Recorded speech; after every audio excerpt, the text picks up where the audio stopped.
le livre de Jérémie au chapitre 2, verset 5.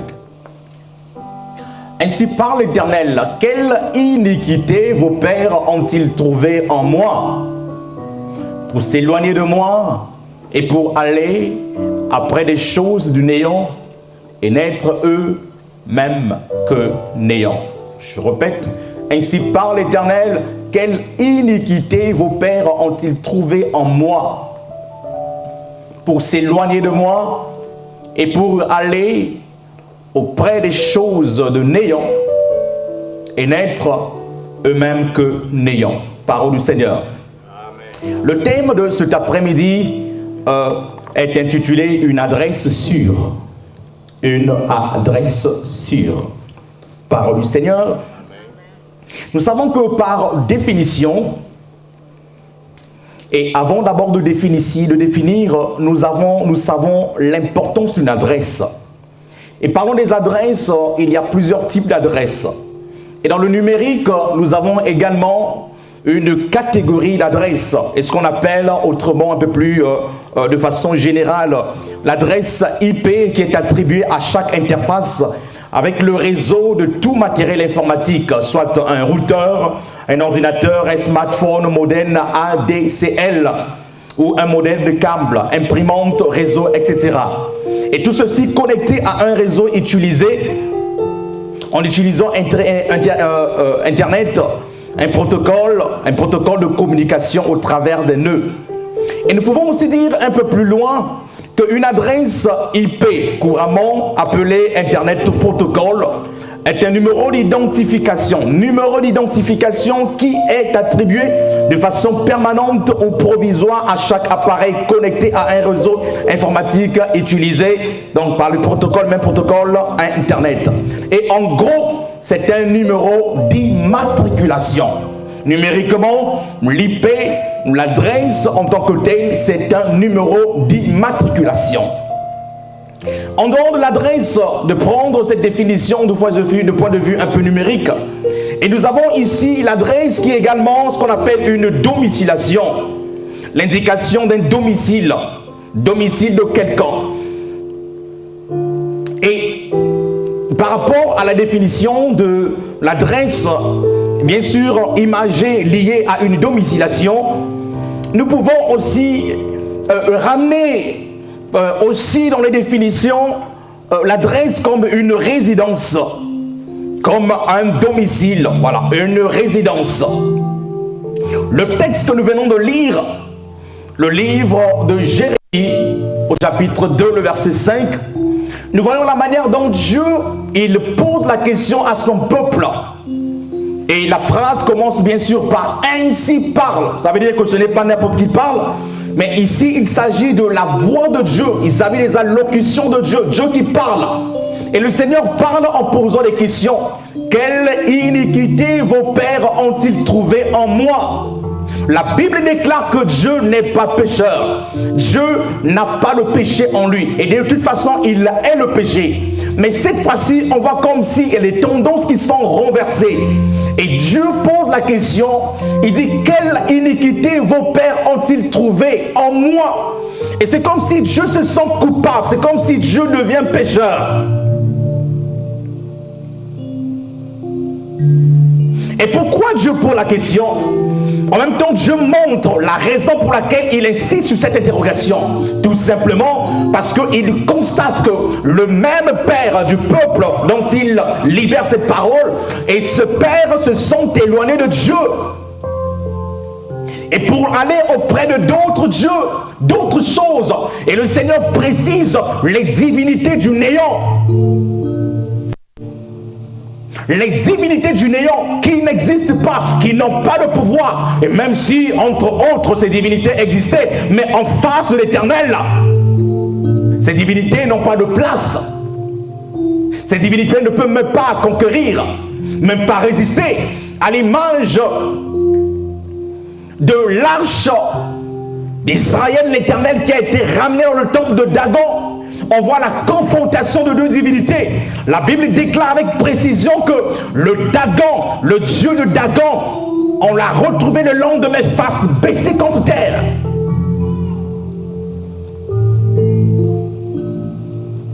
quelle iniquité vos pères ont-ils trouvé en moi pour s'éloigner de moi?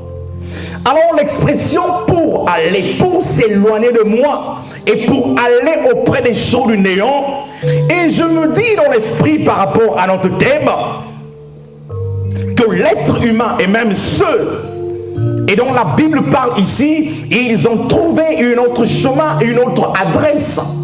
Et ça veut dire que la recherche de Dieu, en recherchant Dieu, il faut avoir une adresse, il faut savoir qu'il y a un protocole, il faut savoir qu'il y a une destination. La recherche de Dieu ne se fait pas de façon bien aimée, de façon générale. La recherche de Dieu, il faut qu'il y ait un protocole. Et dans ce protocole, j'ouvre une parenthèse, il s'agit de trouver le chemin d'aller vers Dieu, le chemin de se tourner vers Dieu. Qu'est-ce que j'ai fait à vos pères pour qu'ils agissent de la sorte? Dieu parle principalement, et cette parole qui a été libérée au prophète Jérémie. Et nous constatons du point de vue historique que Jérémie vivait dans une période profonde de déclin et du peuple d'Israël. Et au sein de cette nation, bien sûr que Dieu avait favorisé. Et ce peuple, malgré tout cela, avant la gloire de Dieu, et ce peuple qui pratiquait l'idolâtrie, et ce qui était grave bien sûr devant Dieu, les dirigeants corrompus, les prophètes faisaient des fausses prophéties, le peuple adorait des dieux étrangers. Israël se trouva juste à la veille de sa période d'esclavage et pendant plus de 70 ans. Alors, Dieu, comme il ne dort, il ne sommeille, il décide de libérer sa parole. Et celui qui l'a choisi, c'est qui? C'est son serviteur Jérémie. Alors, si nous tenons compte, mes frères et sœurs, dans le contexte historique de ce passage, nous pouvons dégager plusieurs leçons et plusieurs remarques du point de vue social, du point de vue religieux, et nous nous rendons mieux compte de la difficulté, de la mission de trouver un homme. Et ici, nous voyons principalement que Dieu est à la recherche d'un homme. Dieu cherche un homme à qui il souhaite parler. Dieu cherche un homme à qui il cherchera à établir, rétablir de l'ordre. Dieu cherche un homme à qui il veut toucher. Dieu cherche un homme à qui il veut missionner. Mais malgré cela, c'est triste.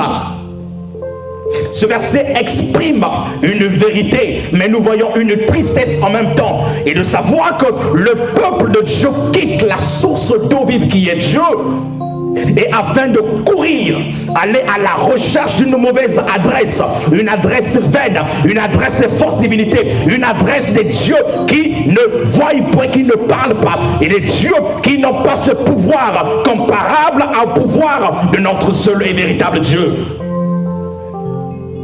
Et nous voyons aussi, nous pouvons constater que, et ce chemin qu'ils sont sur le point de suivre ou qu'ils ont suivi, c'est un chemin sans Dieu, c'est un chemin de la mort, contrairement au chemin de la vie. Le livre Sagesse nous dit, au chapitre 15, 24, pour le sage, le sentier de la vie mène au haut, afin qu'il se détourne du séjour de la mort, et qui est en bas, je le répète, Proverbe 15, 24. Pour le sage, le sentier de la vie mène en haut, la direction d'en haut, afin qu'il se détourne du séjour de la mort qui est en bas. Le séjour de la vie qui est en haut, le chemin de la vie qui est en haut, différemment du chemin de la mort qui est en bas. Là, le constat est clair que le peuple sur qui Dieu compte, ce peuple a tourné le dos. Ce peuple cherche à regarder ailleurs, et déjà a vu ailleurs, et ce peuple invoque les faux dieux. Alors, frères et sœurs, également et exactement dans ce monde que nous vivons, nous pouvons constater les choses pareilles. Et pareilles à l'époque de Jérémie. Et nous vivons dans un monde injuste, c'est vrai, dans un monde corrompu, dans un monde rempli d'immoralité, dans un monde rempli de péché à l'image de Sodome et Gomorrhe, dans un monde où la société semble inappropriée, et de parler de justice, d'honnêteté, de de bonne moralité, il est très difficile de trouver des hommes bien-aimés et que Dieu peut utiliser. Tout simplement parce que le mal commence à être appelé bien et le bien commence à être considéré par le mal. Le mal devient le bien et le bien devient le mal. La pyramide renversée, le monde renversé. Et c'est un problème, c'est une complexité, frères et sœurs, c'est quelque chose de difficile que nous avons aujourd'hui du mal à résoudre et à mettre les pendules à l'heure. Tout simplement parce que, en même temps, l'Église commence à se fragiliser. Les sauvés de Christ se fragilisent. Et nous oublions qu'en nous, nous avons toutes les possibilités, les richesses célestes que Dieu nous a données. Voyons d'abord tout ce que l'homme cherche. L'homme cherche le bonheur. Mais où peut-on trouver le bonheur? Certains le cherchent dans le plaisir, d'autres dans l'argent, d'autres dans la fortune, d'autres dans les vaines gloires, d'autres encore ont des préoccupations plus nobles et cherchent le bonheur dans la science et la recherche, dans l'art, dans la musique, dans la charité. Évidemment, l'homme a le droit de chercher le bonheur, mais oui, mais quelle direction prendre? Quelle est en fait la vraie adresse du bonheur? Quelle est la vraie adresse du bonheur? Quelle est l'adresse possible du bonheur? Quelle est l'adresse rassurante du bonheur? Quelle est la vraie place où il faut aller chercher le bonheur? N'est-il pas dit que le Fils de Dieu est venu pour nous libérer de l'emprise du péché? Le Fils de Dieu est venu pour nous libérer de la puissance du diable et nous transférer à une nouvelle vie sous le contrôle de l'autorité de Dieu. Voilà ce que, frères et sœurs, est notre portion. Colossiens chapitre 1, versets 13 à 14. Le bonheur, on le cherche, oui, mais dans quelle adresse? La divinité ou les expériences fortes avec Dieu, nous voulons bien sûr les avoir, mais sur quelle adresse? Nous avons dit au préalable qu'une adresse, frères et sœurs, une adresse est un numéro d'identification qui est attribué de façon permanente ou provisoire à chaque appareil par rapport à l'IP bien sûr. Et nous voyons bien aimé dans le monde actuel, en même temps pour ramener l'adresse, pour ceux qui ne sont pas bien sûr dans le milieu informatique, quand nous parlons d'adresse, nous parlons de la domiciliation, nous parlons de la résidence, là où tu résides. Et là où tu résides, c'est là où réside ton âme, là où ton âme se repose, là où tu as mis tous les atouts bien aimés afin de se sentir en sécurité. Et le chrétien, exactement, pour tous ceux-là qui ont besoin de la soif du Seigneur, nous avons une seule adresse. Il y a une adresse sûre qui peut nous ramener quelque part. Une seule adresse. Où cherchons-nous du bonheur? Dans une adresse. Dans les écoles de bonheur. Dans les écoles de coaching. Où cherchons-nous la joie? Nous cherchons la joie auprès de nos amis, de nos connaissances, auprès des maris, d'une femme. Où cherchons-nous la sécurité? Auprès de la police. Où cherchons la vraie justice? Auprès de la justice de ce monde. Frères et sœurs, ce sont les adresses qui nous ont tous déçus. Le parquet nous a déçus, vrai ou faux? La police nous a déçus, vrai ou faux? Nos parents nous ont déçus pour avoir de l'estime. Nos époux, nos épouses et même nos enfants nous déçoivent. Parce que nous disons que c'est la seule et vraie adresse. Dans ce passage, je vois Dieu à l'image d'un père qui a des enfants, une grande famille. J'en ai 4 par la grâce de Dieu. Il m'arrive une fois, frères et sœurs, de mélanger les noms. Quand je vais appeler la première, j'appelle par la troisième. Quand j'appelle la troisième, j'appelle le deuxième. Et il y a souvent le mélange. Il y a des parents ici, n'est-ce pas? Ça arrive, n'est-ce pas? Gloire à Jésus. Et imaginez-vous dans une maison, vous appelez tous vos enfants à l'instant, où tu appelles, est-ce que X est là? Est-ce que Y est là? Est-ce que Z est là? Est-ce que ceci est là? Frères et sœurs, un silence absolu, personne ne répond. Je crois que ce qui arrivera après, pour le père ou la mère, il va monter en colère. Comment est-ce que les enfants sont à la maison et que je les appelle? Ils ne répondent pas. Comment est-ce que j'ai besoin de mes enfants? Ils ne répondent pas. C'est la même chose quand Dieu nous appelle, quand Dieu veut nous utiliser et qu'il y a un silence absolu et que personne ne réponde. Dieu a besoin de quelqu'un. Dieu souhaite envoyer quelqu'un et il nous appelle. Un silence absolu dans le corps de Christ. Et nous voulons que Dieu soit pour nous. Et nous voulons que Dieu se réjouisse. Tes enfants sont dans la chambre, tu es au salon, tu veux de quelque chose, tu veux qu'ils apportent quelque chose, tu appelles tous tes enfants de A à Z, personne ne répond. Personne ne répond. Et ils sont concentrés à autre chose. D'autres jouent Nintendo, d'autres sont sur les laptops, les téléphones, d'autres sont sur... Ils sont occupés à autre chose. Et des fois, ils entendent, mais ils ne veulent pas venir. La déception pour le père ou la mère. Mais c'est pareil pour Dieu. Dieu nous appelle souvent. Est-ce que l'église est là? Amen. Dieu nous appelle souvent. Mais nous faisons la sourde oreille. Non, je n'irai pas. Je ne ferai pas. Je ne ferai pas ceci. Et te voilà à la fin de l'année réclamer des cadeaux à ton père et à ta mère. Et tu fais la grève. Et tu imposes. Si tu ne fais pas, qu'est-ce que tu vas lui faire? S'il ne donne pas. Ça, c'est nos enfants et les relations entre nous et les enfants et les pères. Mais combien de fois le Dieu qui est là-haut, qui nous appelle toutefois, mais nous fermons les oreilles. Nous n'avons besoin de Dieu que quand Dieu, et nous voulons à ce que Dieu nous bénisse, afin que Dieu nous donne. Mais quand Dieu a besoin de nous, des fois il veut juste nous voir. On dit on n'a pas le temps, on est concentré à autre chose, nous donnons le dos. C'est pareil. Et là, Dieu peut poser ce type de questions à chacun de nous. Qu'est-ce que vous avez trouvé en moi d'inégalité? Dieu se met à la place du pécheur. Je se sens coupable. Qu'est-ce que j'ai fait? Qu'est-ce que j'ai fait en fait? Pour que vous allez auprès des autres dieux, pour que vous consultez d'autres divinités. Qu'ai-je fait? Dieu se pose la question. Qu'ai-je fait? Qu'est-ce que vous avez trouvé en moi de mauvais?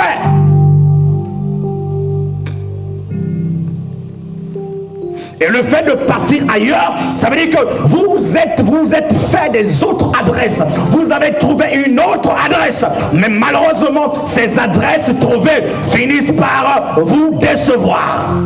Ces adresses finissent par nous décevoir. Les fausses adresses qui nous déçoivent.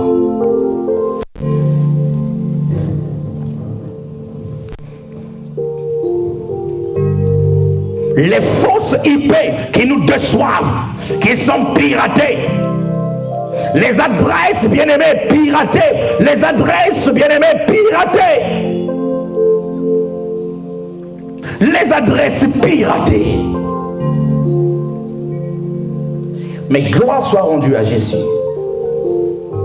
Ou dans Jean 14, il dit, je suis le chemin, la vérité et la vie. My God. Je suis le chemin, la vérité et la vie.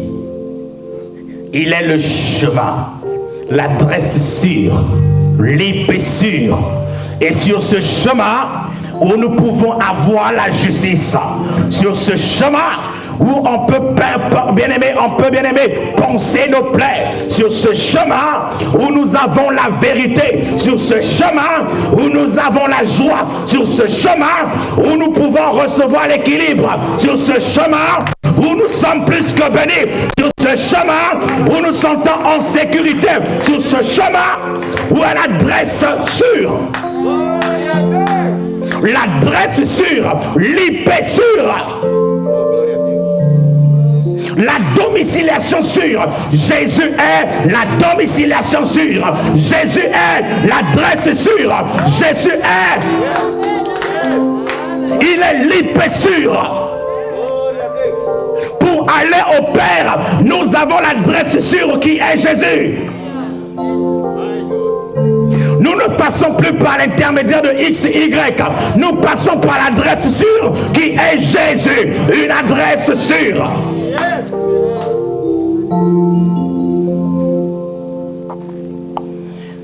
Je me souviens, frères et sœurs, quand j'étais en Norvège, il y a quelqu'un qui était venu me voir, qui arrivait à l'aéroport de Gardermoen. J'étais occupé et je ne pouvais pas y m'y rendre. J'ai donné l'adresse, mon adresse, frères et sœurs, là où j'habitais à Mons. Je n'ai même pas donné l'adresse. Il m'appelait que je viens d'arriver. Je lui ai dit, donne seulement mon nom au taximan. Il va te ramener. Dis, mais quoi? Donne le nom. Frères et sœurs, il a tapé mon nom. Et peu importe le temps, le taximan l'a ramené devant la porte. À chaque nom dans les pays scandinaves correspond une adresse sûre. Je n'avais pas le droit, frères et sœurs, qu'on me donne. Je n'avais pas bien aimé ce luxe. Je suis dans le nom, frères et sœurs, est le prénom. On a détecté l'adresse et on l'a ramené au lieu sûr. Je dis, waouh, si l'homme peut penser à cela, combien de fois Dieu? Les cadeaux que Dieu est sur le point de te donner, ça ne partira pas sur ton voisin. Je connais qu'il a un terrain qu'il veut utiliser sur terre. Et ce terrain chez toi, ce qui est à toi est à... Ce que Dieu décide de déposer chez toi, tu vas les avoir. Il va te les confier. Mais sachant qu'il y a une corrélation entre adresse de destination et adresse de l'expédition. Adresse de la destination et l'adresse de l'expédition.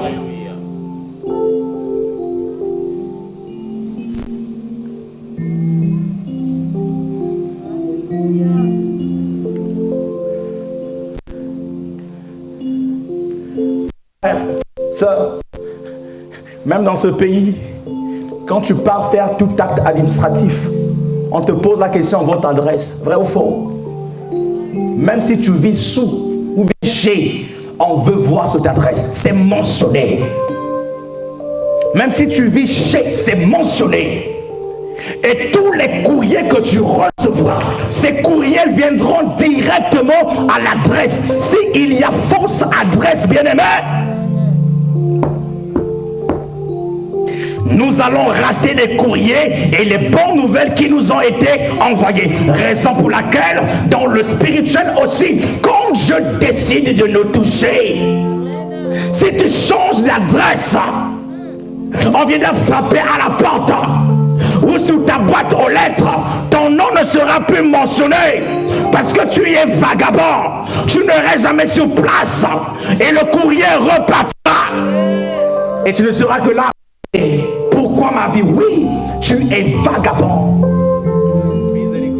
Tu n'as pas d'adresse fixe.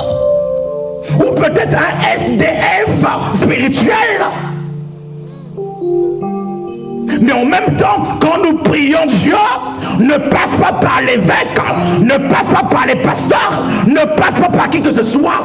Jésus-Christ, il est le chemin, l'adresse sûre, l'IP sûre, la domiciliation pure, de ramener ton courrier auprès du Père.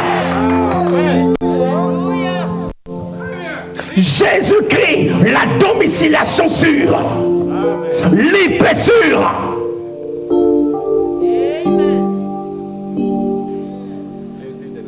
Si je prends l'exemple de taximan qui avait renvoyé, qui avait ramené mon invité de l'aéroport de Gardermoen jusqu'à là où j'habitais. C'est comme si, frères et sœurs, quelqu'un voulait prier.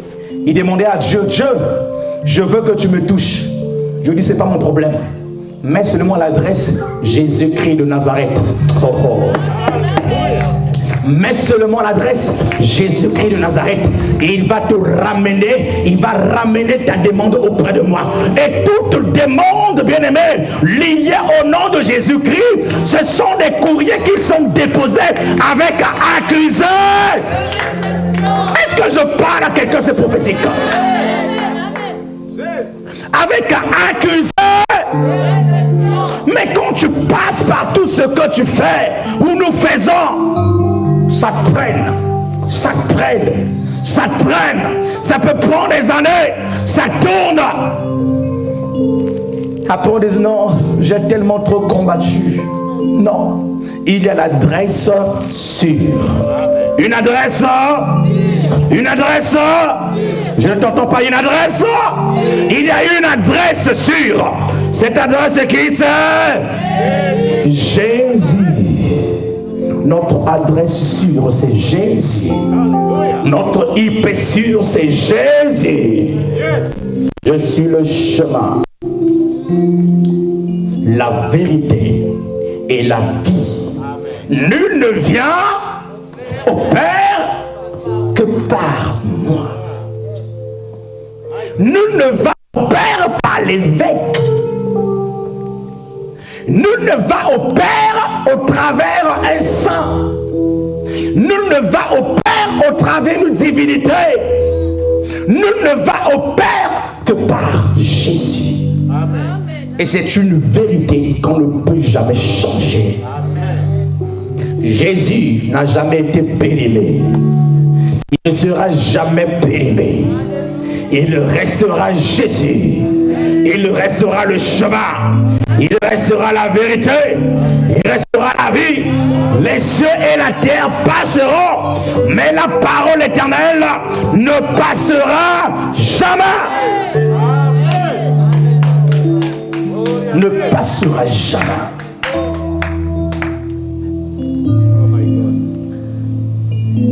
Dieu se met à la place du pécheur. Qu'est-ce que je vous ai fait? Est-ce que Dieu ne te pose pas aussi ce genre de questions? Qu'est-ce que je t'ai fait? Qu'est-ce que je t'ai fait? Oh, pourquoi Dieu? Oui, je ne vois plus la flamme monter de ton côté. Dieu, il nous pose ce type de questions. Qu'est-ce que je t'ai fait? Waouh! Gloire à Dieu parce que Dieu cherche un homme. Et il cherche une femme qu'il veut toucher, qu'il veut encourager, qu'il veut élever. Notre bonheur, c'est dans le chemin. Notre bonheur, c'est dans la vérité. Notre bonheur, c'est dans la vie. Le succès, c'est dans le chemin. Succès dans la vérité.